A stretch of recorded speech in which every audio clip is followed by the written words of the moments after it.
देखिए भाई, पिछली क्लास में अपन ने पढ़ा था विद्युत अपघट्य द्वारा स्कंदन। आज हम पढ़ने जा रहे हैं स्कंदन का दूसरा तरीका, वैद्युत कण संचलन द्वारा स्कंदन। वैद्युत कण संचलन में हम क्या करते हैं? वैद्युत कण संचलन द्वारा स्कंदन किस प्रकार से होगा, इस चीज को देखें आप।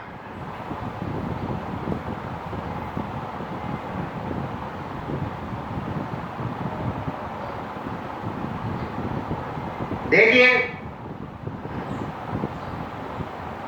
वैद्युत कण संचलन में अपन ने पहले भी पढ़ा था कि विद्युत क्षेत्र के प्रभाव में कोलाइडी कणों का विपरीत आवेशित इलेक्ट्रोडों की ओर अभिगमन वैद्युत कण संचलन कहलाता है। तो आप हमें मालूम है कोलाइडी कणों पर या तो धनावेश होगा या ऋणावेश होगा, और किसी एक कोलाइडी विलयन में उपस्थित सभी कणों पर एक ही प्रकार का आवेश होता है, या तो धनावेश या ऋणावेश। मान लीजिए ये कोलाइडी विलयन के अंदर कोलाइडी कण है और इसे यू आकार की ट्यूब के अंदर भरकर हम इसमें प्लेटिनम के इलेक्ट्रोड लगा देते हैं, फिर इसमें विद्युत धारा प्रवाहित करते हैं। तो यदि कोलाइडी कणों पर धनावेश होगा तो तेजी से सारे धनावेशित कोलाइडी कण ऋणावेशित इलेक्ट्रोड की ओर अभिगमन करेंगे और इस पर जाकर निरावेशित हो जाएंगे। ये धन नेगेटिव से टकराएगा ऋण इलेक्ट्रोड से, तो निरावेशित हो जाएगा, जिससे इन कोलाइडी कणों पर उपस्थित आवेश समाप्त हो जाएगा। फलस्वरूप ये छोटे छोटे कोलाइडी कण परस्पर संयुक्त होकर बड़े हो जाते हैं और अवक्षेप के रूप में नीचे बैठ जाते हैं। इस प्रकार कोलाइडी विलयन अवक्षेप में परिवर्तित हो जाता है। ये भी क्या कहलाया? स्कंदन कहलाया। तो स्कंदन का दूसरा प्रोसेस क्या होगा भाई कि वैद्युत कण संचलन द्वारा। दूसरा अवक्षेपण किससे करा अपन ने? वैद्युत कण संचलन द्वारा स्कंदन। समझ में आ गई होगी बात अपने? तो हमने क्या किया कि यू आकार की कांच की नली ली, उसमें जिस भी कोलाइडी विलयन का स्कंदन करना है उस कोलाइडी विलयन को उसके अंदर भर दिया। भरने के बाद हमें मालूम है कोलाइडी कणों पर या तो धनावेश होगा या कोलाइडी कणों पर ऋणावेश होगा। उसके बाद इसमें प्लेटिनम के इलेक्ट्रोड डालकर इसमें विद्युत धारा प्रवाहित की, तो हम देख रहे हैं यदि कोलाइडी कणों पर धनावेश है तो ये ऋण इलेक्ट्रोड की ओर अभिगमन करेंगे, और यदि कोलाइडी कणों पर ऋणावेश है तो धन इलेक्ट्रोड की ओर अभिगमन करेंगे और इलेक्ट्रोड पर टकराकर निरावेशित हो जाएंगे, जिससे इन पर आवेश कोलाइडी कणों पर उपस्थित आवेश समाप्त हो जाएगा। फलस्वरूप ये छोटे छोटे कोलाइडी कण परस्पर संयुक्त होकर बड़े हो जाते हैं और अवक्षेप के रूप में पात्र के पेंदे में बैठ जाते हैं। तो दूसरी प्रक्रिया क्या करी अपन ने स्कंदन के लिए कि वैद्युत कण संचलन द्वारा स्कंदन। तीसरा प्रोसेस है पारस्परिक स्कंदन। पारस्परिक स्कंदन द्वारा कैसे करेंगे ये भी इंपॉर्टेंट है और एग्जाम में पूछा जाता है, ध्यान से सुनना। पारस्परिक स्कंदन।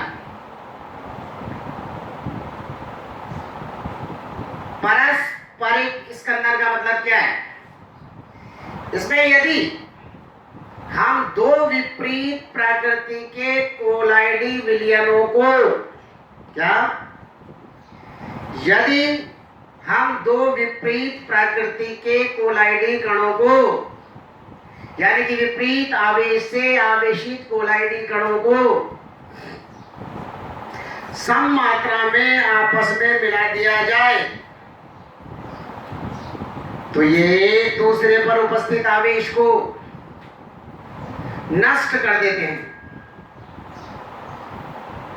जिनसे इन कोलाइडी कणों पर उपस्थित आवेश समाप्त हो जाता है, जिससे इनके मध्य प्रतिकर्षण समाप्त हो जाता है। फलस्वरूप ये छोटे छोटे कोलाइडी कण परस्पर संयुक्त होकर बड़े हो जाते हैं और अवक्षेप के रूप में पात्र के पेंदे में बैठ जाते हैं। जैसे देखिए ये फेरिक हाइड्रोक्साइड का सॉल है, सॉल यानी कि कोलाइडी विलयन। इस फेरिक हाइड्रोक्साइड के कोलाइडी कणों पर कौन सा आवेश होता है भाई? धनावेश होता है। हमने एक लिया arsenic sulphide AS2S3 arsenic sulphide sol, और इस सॉल के कणों पर कौन सा आवेश होता है भाई? ऋणावेश होता है। अगर हम इन दोनों कोलाइडी विलयनों को सम मात्रा में मिला देंगे तो ये एक दूसरे पर उपस्थित आवेश को क्या कर देंगे? नष्ट कर देंगे, यानी कि इनका स्कंदन हो जाएगा। फलस्वरूप ये छोटे छोटे कोलाइडी कण परस्पर संयुक्त होकर बड़े हो जाएंगे और अवक्षेप के रूप में पात्र के पेंदे में बैठ जाएंगे। तो पारस्परिक स्कंदन में आपको ये याद रखना है, दो विपरीत आवेश से आवेशी कोलाइडी कणों को या कोलाइडी विलयनों को आपस में मिला दिया जाए तो ये एक दूसरे पर उपस्थित आवेश को नष्ट कर देते हैं, जिससे इनके मध्य प्रतिकर्षण समाप्त हो जाता है। फलस्वरूप ये छोटे छोटे कोलाइडी कण परस्पर संयुक्त होकर बड़े हो जाते हैं और अवक्षेप के रूप में पात्र के पेंदे में बैठ जाते हैं। तीसरा तरीका पढ़ा अपन ने पारस्परिक स्कंदन द्वारा। अब इसमें क्वेश्चन पूछा जाता है, क्या होता है जबकि फेरिक हाइड्रोक्साइड के कोलाइडी विलयन में आर्सेनिक सल्फाइड के कोलाइडी विलयन को मिला दिया जाए? तब आपको समझ में आ गई होगी बात कि इसका आंसर हमें कैसे देना है। या क्या होता है जबकि आर्सेनिक सल्फाइड के कोलाइडी विलयन में बेरियम क्लोराइड के कोलाइडी विलयन को मिला दिया जाए? तो दोनों विपरीत प्रकृति के हैं, इसलिए आपस में इनका क्या हो जाएगा? स्कंदन हो जाएगा और ये अवक्षेप में परिवर्तित हो जाएंगे। तो जब आर्सेनिक सल्फाइड के कोलाइडी विलयन में बेरियम क्लोराइड के कोलाइडी विलयन को मिलाया जाएगा तो इनका स्कंदन हो जाएगा। इस स्कंदन को हम क्या कहेंगे? पारस्परिक स्कंदन कहेंगे। बात समझ में आ गई अच्छी तरह? तो पहला स्कंदन की विधि पढ़ी अपन ने विद्युत अपघट्य द्वारा, दूसरी पढ़ी वैद्युत कण संचलन द्वारा, तीसरी पढ़ी पारस्परिक स्कंदन द्वारा, और चौथी भी अगर आप देखें तो आधिक्य अपोहन द्वारा हम बता सकते हैं। अपोहन अपन ने पढ़ा था कोलाइडी विलयनों का शोधन अपोहन और विद्युत अपोहन विधि से करा था। तो उसमें यह है कि यदि अपोहन को अधिक समय तक कराया जाए तो इसमें विलेयशील अशुद्धियों के साथ साथ कोलाइडी कणों पर उपस्थित जो आवेश है वो भी पार्चमेंट बैग की झिल्ली से क्या हो जाता है? विस्तृत हो जाता है, जिससे कोलाइडी कणों पर उपस्थित आवेश समाप्त हो जाता है। फलस्वरूप उनका स्कंदन हो जाता है और वे अवक्षेप के रूप में नीचे बैठ जाते हैं। तो इस स्कंदन की हमारे पास चार विधियां हैं। नंबर 1 विद्युत अपघट्य द्वारा, नंबर 2 वैद्युत कण संचलन द्वारा, नंबर 3 पारस्परिक स्कंदन द्वारा, और नंबर 4 विद्युत अपवहन द्वारा। ठीक, इन सब में अपन देख रहे हैं कि प्रोसेस एक ही है, कोलाइडी कणों पर उपस्थित आवेश को नष्ट करना, जिससे इन कणों के मध्य प्रतिकर्षण समाप्त हो जाता है। फलस्वरूप ये छोटे छोटे कोलाइडी कण परस्पर संयुक्त होकर बड़े हो जाते हैं और गुरुत्वाकर्षण के कारण पात्र के पेंदे में बैठ जाते हैं। ये हमने पढ़ा स्कंदन। स्कंदन के बाद हार्डी-एंड-शुल्ज का नियम अपन पहले भी बता चुके हैं आपको।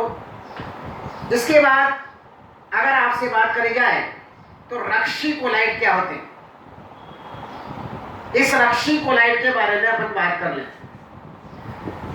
देखिए इंपॉर्टेंट टॉपिक है और बोर्ड में इस पे क्वेश्चन पूछा ही जाता है।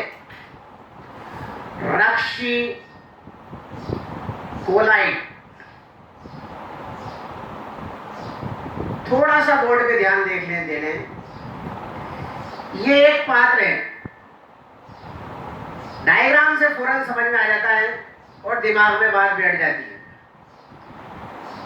देखिए ये एक कोलाइडी विलयन है और ये इसके कोलाइडी कण है। ये है द्रव विरोधी कोलाइडी विलयन। ठीक है, अगर हम इसमें किसी विद्युत अपघट्य को मिला देंगे तो द्रव विरोधी कोलाइडी विलयन का स्कंदन आसानी से हो जाएगा।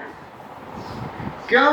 क्योंकि जैसे ही विद्युत अपघट्य को डालेंगे तो विद्युत अपघट्य का विपरीत आयन इन कोलाइडी कणों पर उपस्थित आवेश को नष्ट कर देगा, जिनसे द्रव विरोधी कोलाइडी कणों पर उपस्थित आवेश समाप्त हो जाएगा। फलस्वरूप ये छोटे छोटे कोलाइडी कण परस्पर संयुक्त होकर अवक्षेप के रूप में पात्र के पेंदे में बैठ जाएंगे। ऐसा ही होगा। लेकिन रक्षी कोलाइड का मतलब क्या है, अब इसको समझें। यदि हम इस द्रव विरोधी कोलाइडी सॉल में थोड़ी मात्रा में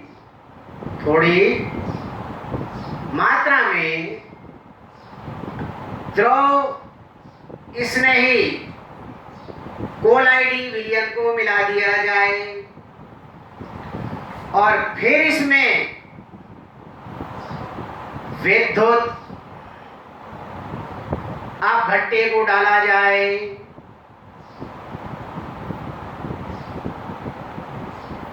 इसको डाला जाए, विद्युत अपघट्य को डाला जाए,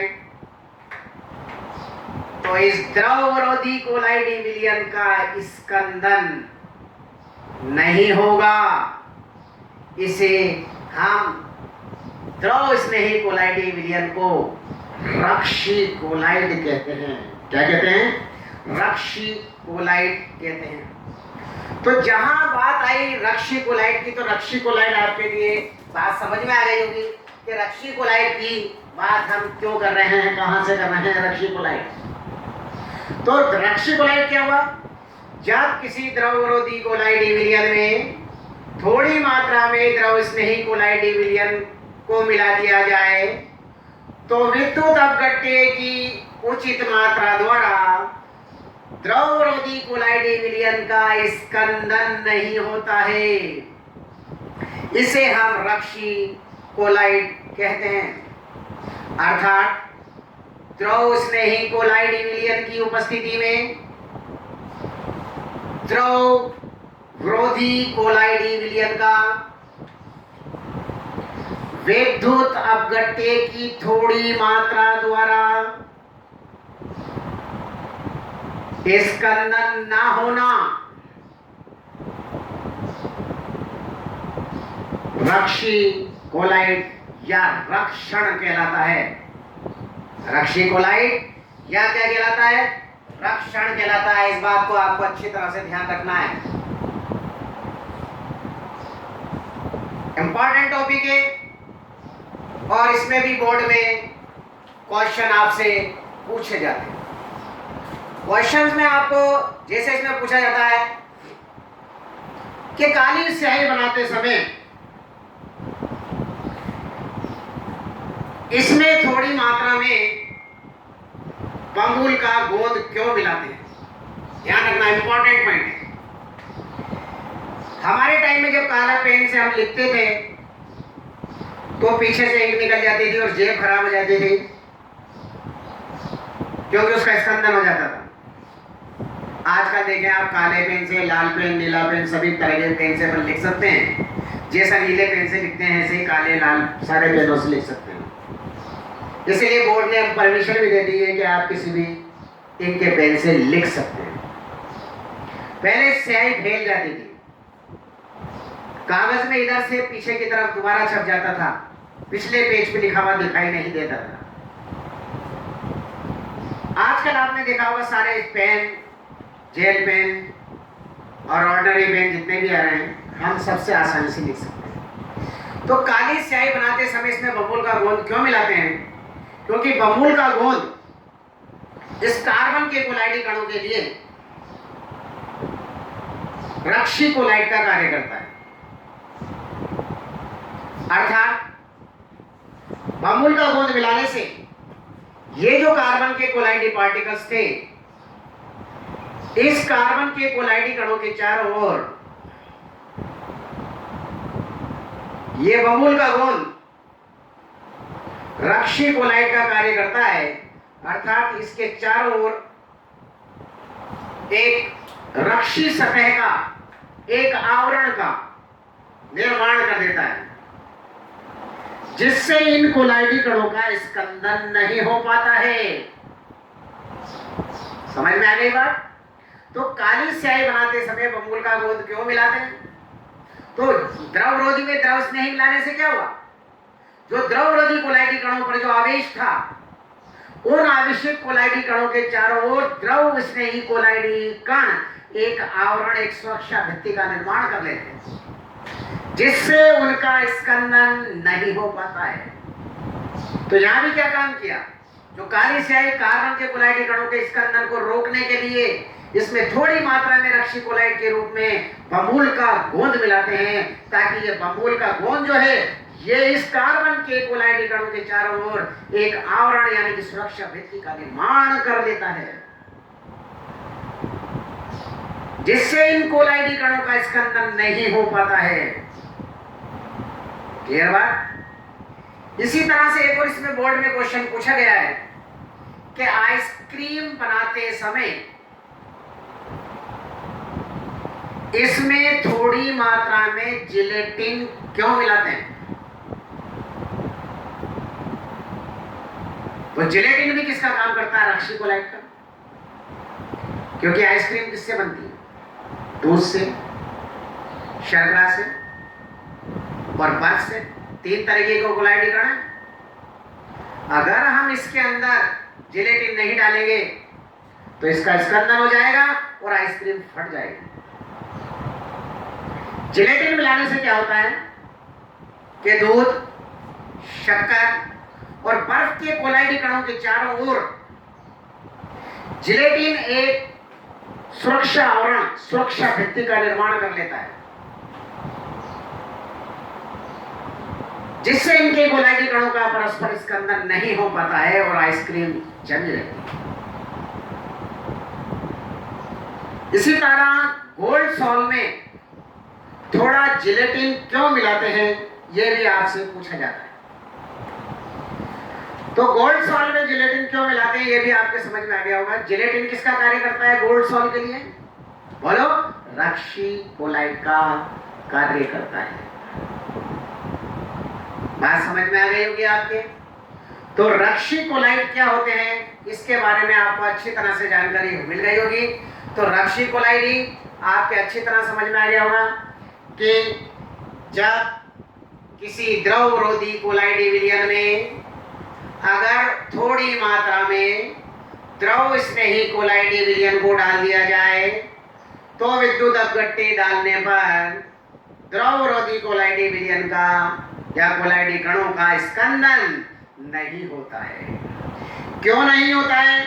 क्योंकि द्रवरोधी कोलाइडी कण जो है, आवेशित कण हैं, उन आवेशित कणों के चारों ओर द्रव स्नेही कोलाइडी कण एक सुरक्षा भित्ति का यानी कि एक आवरण का निर्माण कर देता है,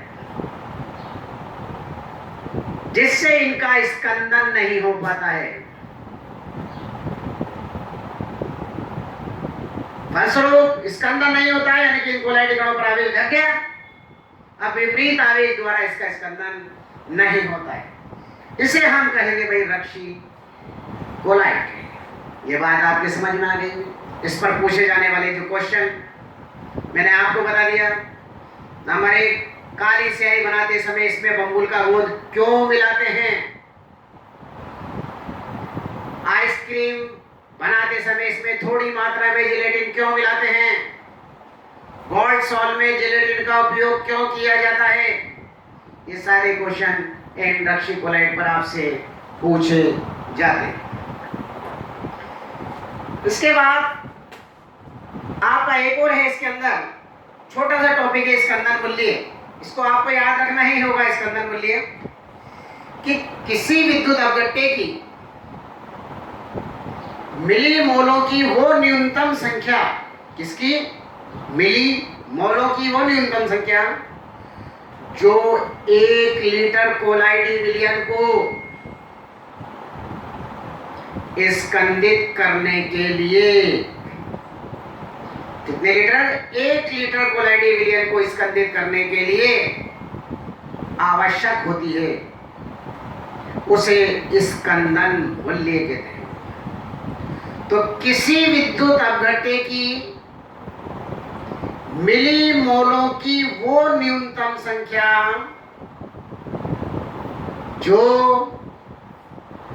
1 लीटर कोलाइडी विलयन को स्कंदित करने के लिए आवश्यक होती है, स्कंदन मूल्य या उर्णन मान कहलाता है।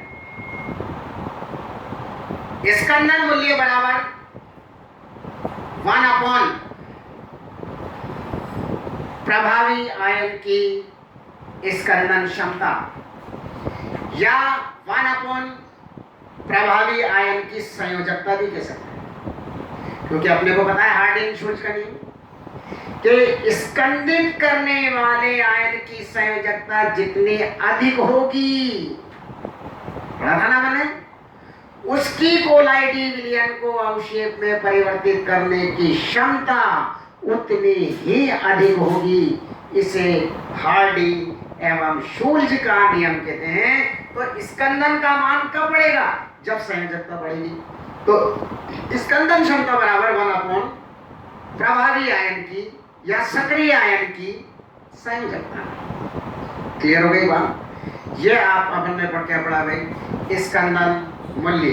तो अपन ने देखे यहाँ पहली चीज तो पढ़ी अपन ने। अब अपना ये स्कंदन का टॉपिक पूरा हुआ। अपन ने सबसे पहले तो ये कहा भाई स्कंदन क्या होता है कि कोलाइडी विलयन को अवक्षेप में परिवर्तित करने की क्षमता को या प्रक्रिया को हम क्या कहते हैं? स्कंदन कहते हैं। कोलाइडी विलयन को अवक्षेप में परिवर्तित करने की क्षमता को स्कंदन कहते हैं। ये स्कंदन करने के लिए हमने कितने प्रोसेस लिए? 4। नंबर 1 विद्युत अपघट्य द्वारा, नंबर 2 विद्युत कण संचलन द्वारा, नंबर 3 पारस्परिक स्कंदन द्वारा और नंबर 4 विद्युत अपवहन द्वारा। इन चारों विद्युत अपवहन द्वारा, इन चारों विधियों द्वारा अपन ने स्कंदन किया। इसके बाद अपन ने रक्षी कोलाइड पढ़ा। रक्षी कोलाइड पर पूछे जाने वाले क्वेश्चंस के बारे में बात करी। इसके बाद अपन ने स्कंदन मूल्य पढ़ा। स्कंदन मूल्य के बाद नेक्स्ट क्लास में अपन पढ़ेंगे, कब? नेक्स्ट क्लास में आप पढ़ेंगे अपन कोलाइड्स के उपयोग। अब इसके जितने भी अपन ने गुण पढ़े हैं, इन सब गुणों में आप कोलाइड्स के उपयोग, अब इसमें बहुत मजा आएगा अपने को पढ़ने।